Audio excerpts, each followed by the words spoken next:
E aí, galera, nessa aula nós vamos falar sobre a equação de Gauss e a equação do aumento linear.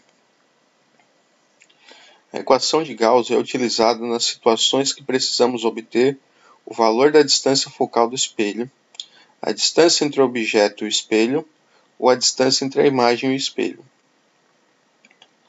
Ela pode ser representada dessas duas maneiras.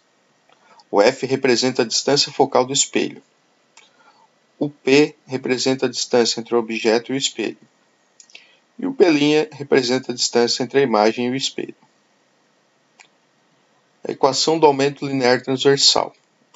A equação do aumento linear transversal é utilizada nas situações que precisamos obter o valor da ampliação proporcionada pelo espelho, a distância entre o objeto e o espelho, a distância entre a imagem e o espelho, o tamanho do objeto ou o tamanho da imagem. A equação do aumento linear é essa que nós temos. O A representa o aumento linear transversal. O I representa o tamanho da imagem. O O representa o tamanho do objeto. O P representa a distância entre o objeto e o espelho. E o P' representa a distância entre a imagem e o espelho. Pessoal, vamos falar agora sobre o referencial de Gauss.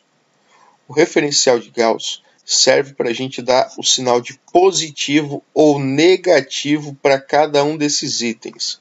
Distância focal, distância entre objeto e espelho, distância entre imagem e espelho, tamanho do objeto, tamanho da imagem e ampliação. Então vamos ver cada um deles. A distância focal, o foco, vai ser positivo quando o espelho for côncavo e negativo quando o espelho for convexo. A distância P, que é a distância entre o objeto e o espelho, é positiva quando o objeto é real e negativa quando o objeto é virtual.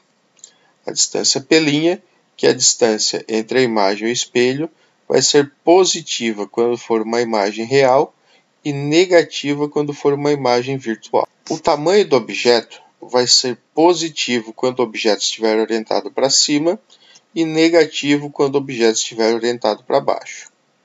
O tamanho da imagem vai ser positivo quando a imagem estiver orientada para cima e negativo quando ela estiver orientada para baixo.